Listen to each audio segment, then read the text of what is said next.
Yang kami hormati Telkomsel Leaders dan T-Flyers, para tamu undangan dan rekan-rekan Digital Talents Indonesia Next Season 6. Assalamualaikum warahmatullahi wabarakatuh. Semangat pagi! Pada 2045, Indonesia akan sampai pada usianya yang ke-100 tahun. 1 abad Indonesia merdeka. Indonesia Emas 2045 adalah sebuah cita-cita, impian besar untuk mencapai Indonesia sebagai bangsa yang maju, yang mampu bersaing dengan bangsa lain, serta untuk berkompeten untuk menyelesaikan masalah-masalah yang mendasar di tanah air. Welcome to Crowning Indonesia Next Season 6. Indonesia Next, we are the next.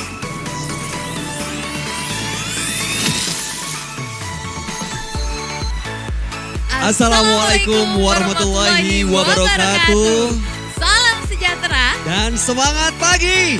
Pagi. Selamat pagi Bapak Ibu serta adik-adik semua. Apa kabarnya? Semoga semua selalu dalam keadaan sehat dan tentunya tetap semangat. Terutama yang hadir di acara yang luar biasa hari ini, di acara Crowning Indonesia Next Season 6. We are the next. Senang sekali bersama saya Bayu Oktara dan rekan saya. Syafina Nasyar. Nah, Bapak Ibu hadirin sekalian, program Indonesia Next merupakan program CSR unggulan dari Telkomsel di bidang pendidikan yang menghadirkan pelatihan bersertifikasi internasional untuk meningkatkan kompetensi, kapabilitas, serta daya saing para digital talents di Indonesia. Ya, dengan mengusung tema Fortitude and Action, Indonesia Next Season 6 mengajak para digital talents Indonesia untuk memahami pentingnya semangat juang dan terus optimis mengembangkan potensi diri dalam menghadapi persaingan, Kak Bayu. Betul sekali, bukan hanya menghadapi persaingan tapi juga bisa menjadi pemenang tentunya. Betul. Langsung saja kalau begitu tanpa berlama-lama lagi, kita sambut bersama Kakak Yoris Sebastian.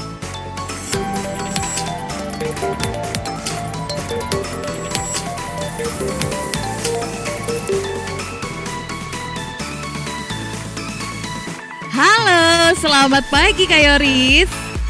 Halo, selamat pagi. Apa kabar Pak? Sehat Kak Yoris? Baik, Kak Bayu. Dan bicara soal tadi ya, saya diminta bicara kali ini sesinya tentang elevate your skill gitu ya. Dan memang betul sekali skill ini sangat penting gitu ya. Dari 2017 kami di Inspigo juga sudah melihat pergeseran skill yang tadinya tuh banyak skill-skill yang mungkin hard skill ya, sekarang bergerak ke soft skill. Dan itu kenapa kita waktu itu bikin di 2017, long time ago gitu, kita bikin Skills for 2020. Karena manusia di sekarang 2020 dan sekarang kita menuju ke dekade berikutnya nanti di 2030, itu sebenarnya kita akan berhadapan dengan robot.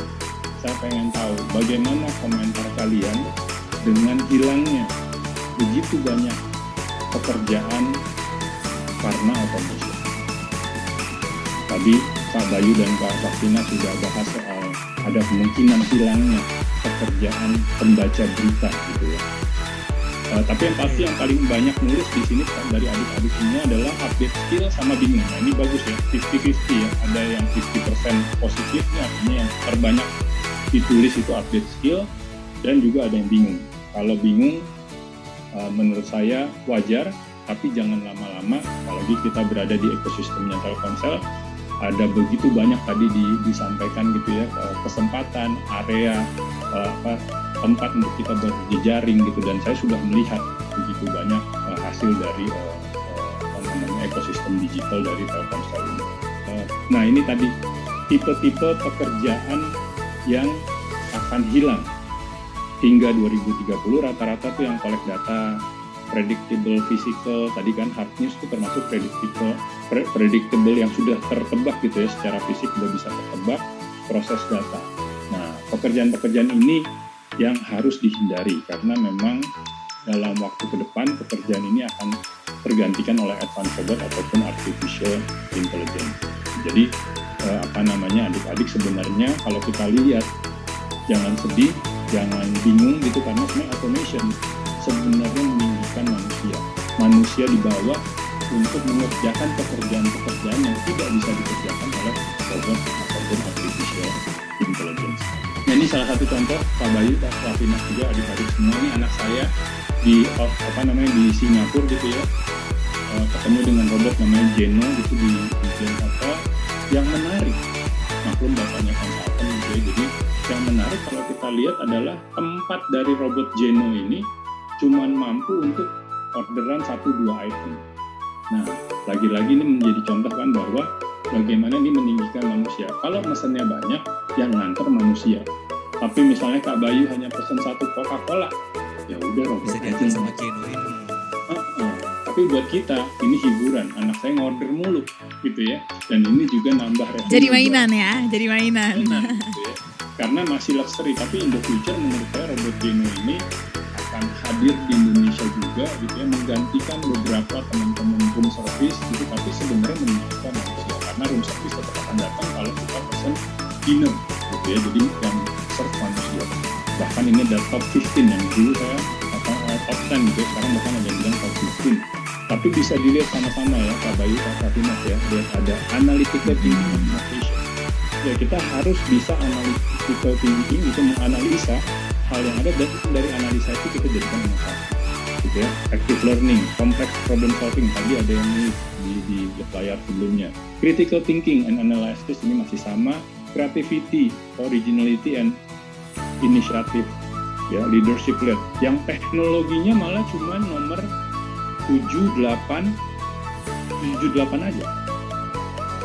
Itu teman-teman. Jadi era digital yes, kita harus punya, setidaknya kita menjadi orang yang teknologi savvy, itu ada 2 skillnya, tapi lihat 8 skillnya itu bukan tentang teknologi. Karena teknologi itu adalah alat. Teknologi itu kayak tadi ya, kita bisa program robotnya mau buat apa. Nah, disitulah adik-adik bisa melihat menjadi digital talent in the future tidak melulu hanya berarti mengerjakan sesuatu yang digital, tapi bisa dilihat ada 8 skill lain yang juga sangat penting supaya sesuatu yang digital itu juga bisa dimanfaatkan, bisa berguna buat orang banyak. Nah, ini saya pengen nanya lagi, menurut kalian setelah saya jelaskan secara singkat dan padat barusan, yang terpenting untuk bisa membawa perubahan baik untuk Indonesia ke depan?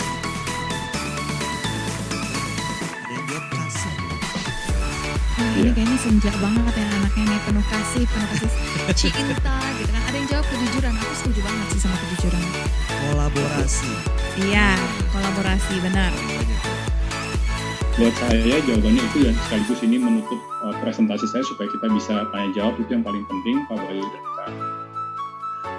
Bahwa yang terpenting adalah diri kita masing-masing. Ini boleh di screen capture, boleh dibagikan ke teman-teman yang tidak seberuntung kalian. Saya juga zaman dulu ini sangat-sangat mengejar ajang-ajang seperti ini, dan di depan mata saya sudah banyak sekali peserta seminar saya yang bahkan bukan hanya juara Indonesia, juara Asia, bahkan menjadi juara dunia.